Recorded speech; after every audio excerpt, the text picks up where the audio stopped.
हिंदी साहित्य के इस सीरीज़ में हमारी अगली कहानी है तेतर, जिसको मुंशी प्रेमचंद जी ने लिखा है। तो आइए शुरू करते हैं। तेतर। आखिर वही हुआ जिसकी आशंका थी, जिसकी चिंता में घर के सभी लोग, विशेषतः प्रसूता पड़ी हुई थी। 3 पुत्रों के पश्चात कन्या का जन्म हुआ। माता सौर में सूख गई, पिता बाहर आंगन में सूख गए और पिता के वृद्ध माता द्वार पर सूख गई। अनर्थ, महा अनर्थ। भगवान ही कुशल करे तो हो। यह पुत्र ही नहीं, राक्षसी है। इस अभागिनी को इसी घर में आना था। आना ही था तो कुछ दिन पहले क्यों ना आ गई। भगवान 7वें शत्रु के घर भी तेतर का जन्म ना दें। पिता का नाम पंडित दामोदर दत्त, शिक्षित आदमी थे। शिक्षा विभाग में ही नौकरी भी थी, मगर इस संस्कार को कैसे मिटा देते, जो परंपरा से हृदय में जमा हुआ था कि तीसरे बेटे के पीठ पे होने वाली कन्या अभागिनी होती है। या पिता को ले लेती है, या माता को, या अपने को। उनकी वृद्ध माता लगी नवजात कन्या को पानी पी पी कर कोसने। कलमुही है, कलमुही, ना जाने क्या करने आई है यहाँ। किसी बाँझ के घर जाती तो उसके दिन फिर जाते। दामोदर दत्त दिल में बहुत घबराए हुए थे, पर माता को समझाने लगे, अम्मा, तेतर वेतर कुछ नहीं। भगवान की जो इच्छा होती है वही होता है। ईश्वर चाहेंगे तो सब कुछ कुशल होगा। गाने वालियों को तो बुला लो, नहीं तो लोग कहेंगे 3 बेटे हुए तो कैसे फूले फिरती थी, एक बेटी हो गई तो घर में कोहराम मच गया। माता, अरे बेटा, तुम क्या जानो इन बातों को। मेरे सिर तो बीत चुकी है, प्राण नहों में समाया हुआ है। तेतर के ही जन्म से तुम्हारे दादा का देहांत हुआ था। तभी से तेतर का नाम सुनते ही मेरा कलेजा काँप उठता है। दामोदर दत्त, इस कष्ट का कोई तो निवारण होगा। माता, उपाय बताने को तो बहुत हैं। पंडित जी से पूछो तो कोई ना कोई उपाय बता ही देंगे, पर इनसे होता कुछ नहीं। मैंने कौन से अनुष्ठान नहीं किए, पर पंडित जी की तो मुट्ठियाँ गर्म हुई। यहाँ जो सिर पर पड़ना था वह पड़ ही गया। अब टके के पंडित रह गए हैं। जजमान मरे या जिए, उनकी बला से उनको दक्षिणा मिलनी चाहिए। धीरे से। लड़की दुबली पतली भी नहीं है, तीनों लड़कों से हृष्ट पुष्ट है। बड़ी बड़ी आंखें हैं, पतले लाल ओठ हैं जैसे गुलाब की पत्ती। रंग भी गोरा है, लंबी सी नाक है। कलमुही नहलाते समय रोई भी नहीं, टुकुर टुकुर ताकती रही। यह सब लक्षण कुछ अच्छे थोड़े ही हैं। दामोदर दत्त के तीनों लड़के सांवले थे, कुछ विशेष रूपवान भी नहीं थे। लड़की के रूप का बखान सुनकर उनका चित्त कुछ प्रसन्न हुआ। बोले, अम्मा जी, तुम भगवान का नाम लेकर गाने वालियों को बुला भेजो। गाना बजाना होने दो। भाग्य में जो कुछ होगा वो तो होगा ही। माताजी, माताजी, जी तो हुलसता ही नहीं, क्या करूं। दामोदर, गाना ना होने से कष्ट का निवारण तो होगा नहीं कि हो जाएगा। अगर इतने सस्ते में जान छूटे तो ना कराओ गाना। माता, बुलाए लेती हूँ बेटा, जो कुछ होना होगा वो तो होगा ही। इतने में दाई ने सौर से पुकार कर कहा, बहू जी कहती हैं गाना वाना कराने का काम नहीं है। माता, भला उनसे कहो चुप बैठी रहें, बाहर निकलकर मनमानी करेंगी। 12 ही दिन हैं, बहुत दिन नहीं हैं। बहुत इतराती फिरती थी, यह ना करूँगी वह ना करूँगी। देवी क्या है, देवता क्या है, मर्दों की बातें सुनकर वही रट लगाते रहती थी। तो अब चुपके से बैठती क्यों नहीं। मेमे तो तेतर को अशुभ नहीं मानती और सब बातों में मेमों की बराबरी करती हैं, तो यह बात क्यों कर रही हैं। इतना कहकर माताजी ने नाइन को भेजा कि जाके गाने वालियों को बुला ला। पड़ोस में भी कहती जाना। सवेरा होते ही बड़ा लड़का सोकर उठा, आंखें मलता हुआ दादी से पूछने लगा, बड़ी अम्मा, कल अम्मा को क्या हुआ। माता, लड़की तो हुई है। बालक खुशी से उछल कर बोला, ओहो, पैजनियाँ पहनकर झुनझुन चलेगी, जरा मुझे भी दिखाओ दादी जी। माता, अरे क्या सौर में जाएगा, पागल हो गया है क्या। लड़की की उत्सुकता न मानी, सौर के द्वार पे जाके खड़ा हो गया और बोला, अम्मा, जरा बच्ची को मुझे भी दिखा दो। दाई ने कहा, बच्ची अभी सो रही है। बालक, जरा दिखा दो। गोद में लेकर दाई ने कन्या को दिखा दिया। तो वो वहाँ से दौड़ता हुआ छोटे भाइयों के पास पहुँचा और उन्हें जगाकर खुशखबरी सुनाई। एक बोला, नन्ही सी होगी। बड़ा, बिल्कुल नन्ही सी, बस छोटी सी गुड़िया जैसी, ऐसी गोरी कि क्या किसी साहब की लड़की होगी। मैं ये लड़की लूँगा। सबसे छोटा बोला, हमको भी दिखा दो। तीनों मिलकर लड़की को देखने आए और वहाँ से बंगले बजाते उछलते कूदते बाहर निकले। बड़ा, देखा कैसी है। मझला, कैसे आंखें बंद किए पड़ी थी। छोटा, इसे हमें तो देना। बड़ा, खूब द्वार पर बारात आएगी, हाथी घोड़े बाजे आतिशबाजी। मझला और छोटा ऐसे मग्न हो रहे थे मानो वह मनोहर दृश्य आंखों के सामने है।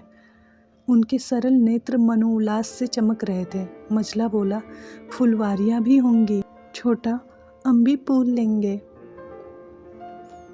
छठी भी हुई, बरही भी हुई, गाना बजाना खाना खिलाना देना दिलाना सब कुछ हुआ, पर रस्म पूरी करने के लिए, दिल से नहीं, खुशी से नहीं।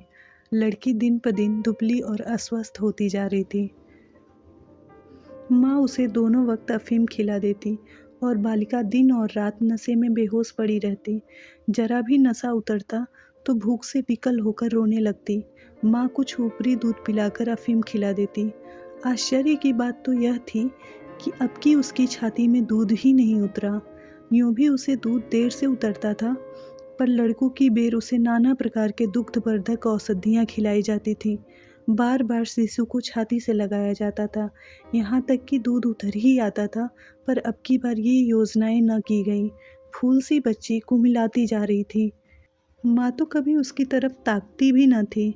हाँ, नाइन कभी कभी चुटकियाँ बजाकर चुमकारती तो शिशु के मुख पे ऐसी दयनीय और करुण वेदना अंकित दिखाई देती कि वह आंख पोंछती हुई चली जाती। बहू से कुछ कहने सुनने की साहस न पड़ती। बड़ा लड़का सिद्धू बार बार कहता, अम्मा बच्ची को दो बाहर से खिला लाऊं, पर अम्मा उसे झिड़क देती थी। 3-4 महीने हो गए। दामोदर दास रात को पानी पीने उठे तो देखा कि बालिका जाग रही है। सामने ताक पर मीठे तेल का दिया जल रहा था। लड़की टकटकी बांधे उस दीपक की ओर देख रही थी और अपना अंगूठा चूसने में मग्न थी। चुप चुप की आवाज़ आ रही थी। उसका मुख मुरझाया हुआ था, पर वह रोती न थी, हाथ पैर फेंकती थी। बस अंगूठा पीने में ऐसे मग्न थी मानो सुधारस से भरा हुआ है। वह माता के स्तनों को मुंह भी नहीं फेरती थी, मानो उसका उन पर कोई अधिकार नहीं है, उसके लिए वहाँ कोई आशा नहीं है। बाबू साहब को उस पर दया आई। इस बेचारी को मेरे घर में जन्म लेने का क्या दोष है? मुझ पर या इसकी माता पर जो कुछ भी पड़े उसमें इसका क्या अपराध है? हम कितनी निर्दयता कर रहे हैं कि कुछ कल्पित अनिष्ट के कारण उसका इतना तिरस्कार कर रहे हैं। मानो कि कुछ अमंगल हो ही भी जाए तो क्या उसके भय से इसके प्राण ले लिए जाएंगे? अगर अपराध है तो यह मेरा प्रारब्ध है। इसमें इस नन्हे से बच्चे के प्रति हमारी कठोरता क्या ईश्वर को अच्छी लगती होगी? उन्होंने उसे गोद में उठा लिया और उसका मुख चूमने लगे। लड़की को कदाचित पहली बार सच्चे स्नेह का ज्ञान हुआ। वह हाथ पैर उछालकर गूं गूं करने लगी और दीपक की ओर हाथ फैलाने लगी। उसे जीवन ज्योति सी मिल गई थी।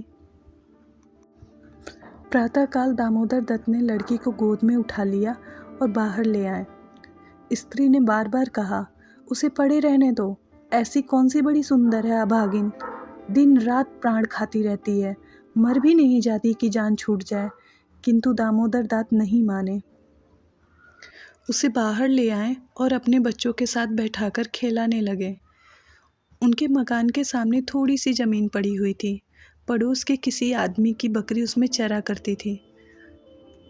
इस समय भी वो चर रही थी। बाबू साहब ने बड़े लड़के से कहा, सिद्धू जरा उस बकरी को पकड़ो तो इसे दूध पिलाएं, शायद भूखी है बेचारी। देखो तुम्हारी नन्ही सी बहन है ना, इसे रोज़ हवा में खिलाया करो। सिद्धू को दिल लगी हाथ आई। उसका छोटा भाई भी दौड़ा। दोनों ने घेर के बकरी को पकड़ा और उसका कान पकड़े हुए सामने लाए। पिता ने शिशु का मुंह बकरी की थन में लगा दिया। लड़की चुबलाने लगी और एक क्षण में दूध की धार उसके मुंह में जाने लगी। मानो टिमटिमाते दीपक में तेल पड़ जाए। लड़की का मुंह खिल उठा। आज शायद पहली बार उसकी क्षुधा तृप्त हुई थी। वह पिता की गोद में हुमक हुमक कर खेलने लगी। लड़कों ने भी उसे खूब नचाया कुदाया। उस दिन से सिद्धू को मनोरंजन का एक नया विषय मिल गया। बालकों को बच्चों से बहुत प्रेम होता है। अगर किसी घोंसले में चिड़िया का बच्चा देख पाए तो बार बार वहाँ जाएंगे। देखेंगे कि माता बच्चे को दाना कैसे चुगाती है, बच्चा कैसे चोंच खोलता है, कैसे दाना लेते समय अपने पैरों को फड़फड़ाकर चें चें करता है। आपस में बड़े गंभीर भाव से उसकी चर्चा करेंगे। अपने अन्य साथियों को ले जाकर उसे दिखाएंगे। सिद्धू ताक में लगा रहता। ज्यों ही माता भोजन बनाने के लिए स्नान करने जाती, तुरंत बच्ची को लेकर आता और बकरी को पकड़कर उसके थन में शिशु को मुंह लगा देता। कभी दिन में 2-2, 3-3 बार पिलाता। बकरी को भूसा चोकर खिलाकर ऐसा पर्चा दिया था कि वह स्वयं चोकर के लोभ में चली जाती, दूध देकर चली जाती। इसी भांति 1 महीना गुजर गया। लड़की हृष्ट पुष्ट हो गई। मुख पुरुष के समान विकसित हो गया। आंखें जग उठी। शिशुकाल की सरल आभा मन को हरने लगी। माता उसे देख के चकित होती थी। किसी से कुछ कह तो नहीं सकती, पर दिल में उन्हें आशंका होती थी कि अब वह मरने को नहीं, हम ही लोगों की सिर जाएगी। कदाचित ईश्वर इसकी रक्षा कर रहे हैं, जभी तो दिन पे दिन निखरती आती है, नहीं तो अब तक ईश्वर के घर पहुंच गई होती। मगर दादी माता से कहीं ज़्यादा चिंतित थी। उसे भ्रम होने लगा था कि वह बच्ची को खूब दूध पिला रही है, सांप को पाल रही है, शिशु की ओर आंख उठाकर भी न देखती। यहाँ तक कि एक दिन यह कह बैठी, लड़की का बड़ा छोह करती हो। हाँ भाई, माँ हो कि नहीं, तुम न छोह करोगी तो कौन करेगा। अम्मा जी, ईश्वर जानते हैं जो मैं इसे दूध पिलाती हूँ। अरे तो मैंने थोड़े ही मना किया है। मुझे क्या गरज पड़ी है कि मुफ्त में अपने सर पाप लूँ, कुछ मेरे सिर थोड़ी आएगा। अब आपको विश्वास ही ना आए तो क्या करें। मुझे पागल समझती हो, वह हवा पी पी कर ऐसी हो रही है। भगवान जाने अम्मा, मुझे तो आप अचरज होता है। बहू ने बहुत ही निर्दोषिता जताई, किंतु वृद्धा सास को विश्वास न आया। उसने समझा यह मेरी शंका को निर्मूल समझती है, मानो मुझे इस बच्ची से कोई बैर है। उसके मन में यह भाव अंकुरित होने लगा कि इसे कुछ हो जाए तब यह समझेगी कि मैं झूठ नहीं कहती। वह जिन प्राणियों को अपने प्राण से भी प्रिय समझती थी, उन्हीं लोगों के लिए अमंगल कामना करने लगी, केवल इसलिए कि मेरी शंकाएं सत्य हो जाएं। वह यह तो नहीं चाहती थी कि कोई मर जाए, पर इतना अवश्य चाहती थी कि किसी बहाने से मैं चेता दूं कि देखा, तुमने मेरा कहा न माना और उसी का फल है। उधर सास की ओर से ज्यों-ज्यों यह द्वेष भाव प्रकट होता, बहू का कन्या के प्रति स्नेह बढ़ता था। ईश्वर से मनाती रहती थी कि किसी भांति 1 साल कुशल से कट जाए तो इनसे पूछूं। कुछ लड़की का भोला भाला चेहरा, कुछ अपने पति का प्रेम वात्सल्य देखकर भी उसे प्रोत्साहन मिलता था। विचित्र दशा हो रही थी। न दिल खोलकर प्यार ही कर सकती थी, न संपूर्ण रीति से निर्दय होते ही बनता, न हंसते बनता था, न रोते। इस भांति 2 महीने गुजर गए और कोई अनिष्ट न हुआ। तब तो वृद्धा सास के पेट में चूहे दौड़ने लगे। बहू को 2-4 दिन ज्वर भी नहीं आ जाता कि इस शंका की मर्यादा रह जाए। पुत्र भी किसी दिन पैर गाड़ी पर से नहीं गिर पड़ता, न बहू के मायके से ही किसी का स्वर्गवास सुनाई आती। एक दिन दामोदर दत्त ने खुले तौर पे भी कह दिया, अम्मा यह सब ढकोसला है, तेतर लड़कियां क्या दुनिया में नहीं होती, तो सबके सब माँ बाप मर जाते हैं। अंत में उसने अपनी शंकाओं का यथार्थ सिद्ध करने का तरकीब सोच लिया। एक दिन दामोदर दत्त स्कूल से आए तो उन्होंने देखा कि अम्मा खाट पे अचेत पड़ी हुई है। स्त्री अंगीठी में आग रखे उसकी छाती सेक रही है और कोठरी के द्वार पे खिड़कियां बंद है। घबराकर कहा, अम्मा जी क्या दशा है ये। स्त्री, दोपहर से ही कलेजे में एक सूल उठ रहा है, बेचारी बहुत तड़प रही हैं। दामोदर, मैं जाकर डॉक्टर साहब को बुला लाऊं, देर करने से शायद रोग बढ़ जाए। अम्मा जी कैसी तबीयत है। माता ने आंखें खोली और कहारते हुए बोली, बेटा तुम आ गए हो, अब न बचूंगी, हाय भगवान, अब न बचूंगी। जैसे कोई कलेजे में बरछी चुभ हो रहा हो। ऐसी पीड़ा कभी न हुई, इतनी उम्र बीत गई, ऐसी पीड़ा नहीं हुई। स्त्री, यह कलमुही छोकरी न जाने किस मनहूस घड़ी में पैदा हुई। सास, बेटा सब भगवान करते हैं, यह बेचारी क्या जाने। देखो मैं मर जाऊं तो उसे कष्ट मत देना। अच्छा हुआ मेरे सिर आई, किसी के सिर तो जाती ही, मेरे ही सिर सही। हाय भगवान, अब न बचूंगी। दामोदर, जाकर डॉक्टर को बुला लाऊं? अभी लौट आता हूँ। माताजी को केवल अपनी बात की मर्यादा निभानी थी, रुपए न खर्च कराने थे। बोली, नहीं बेटा, डॉक्टर के पास जाकर क्या करोगे? अरे वह कोई ईश्वर है, डॉक्टर अमृत पिला देगा, 10-20 वो भी ले जाएगा। डॉक्टर वैद्य से कुछ न होगा। बेटा तुम कपड़े उतारो, मेरे पास बैठकर भागवत पढ़ो, अब न बचूंगी, हाय राम। दामोदर, तेतर बुरी चीज़ है, मैं समझता था कि ढकोसला ही ढकोसला है। स्त्री, इसी से मैं उसे कभी मुंह नहीं लगाती थी। माता, बेटा बच्चों को आराम से रखना, भगवान तुम लोगों को सुखी रखे। अच्छा हुआ मेरे ही सिर गई, तुम लोगों के सामने मेरा परलोक हो जाएगा। कहीं किसी दूसरे के सिर जाती तो क्या होता। राम, भगवान ने मेरी विनती सुन ली, हाय हाय। दामोदर दत्त ने निश्चय किया कि अब माँ न बचेंगे। बड़ा दुख हुआ, उनके मन की बात होती तो वह माँ के बदले तेतर को ना स्वीकार करते। जिस जननी ने जन्म दिया, नाना प्रकार के कष्ट झेले, उसका पालन पोषण किया, अकाल वैवत को प्राप्त होकर भी उनकी शिक्षा का प्रबंध किया, उसके सामने एक दुधमुही बच्ची का क्या मूल्य था, जिसके हाथ का एक गिलास पानी भी न वह जानते थे। सुकातुर होकर कपड़े उतारे और माँ के सिरहाने बैठकर भागवत की कथा सुनाने लगे। रात को बहू भोजन बनाने चली तो सास बोली, अम्मा जी तुम्हारे लिए थोड़ा सा साबूदाना छोड़ दूँ? माता ने व्यंग करते हुए कहा, बेटी अन्य के बिना न मारो, भला साबूदाना मुझे खाया जाएगा? थोड़ी पूरियाँ छान लो, पड़े पड़े जो कुछ इच्छा होगी खा लूँगी, कचौड़ियाँ भी बना लेना। मरती हूँ तो भोजन को तरस तरस क्यों मरूँ, थोड़ी मलाई भी मंगवा लेना। फिर थोड़े खाने आऊँगी बेटी, थोड़े केले मंगवा लेना, कलेजे के दर्द में केले खाने से आराम होता है। भोजन के समय पीड़ा शांत हो गई, लेकिन आध घंटे बाद फिर से ज़ोर ज़ोर से होने लगी।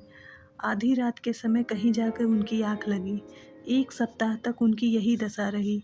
दिन भर पड़ी कहारा करती, बस भोजन के समय जरा वेदना कम हो जाती थी। दामोदर दत्त सिरहाने बैठकर पंखा झलते और मातृ वियोग में आगत शोक में रोते। घर की महरी ने मोहल्ले भर यह खबर फैला दी। पड़ोसी ने देखने आई तो सारा इल्जाम बालिका के सर गया।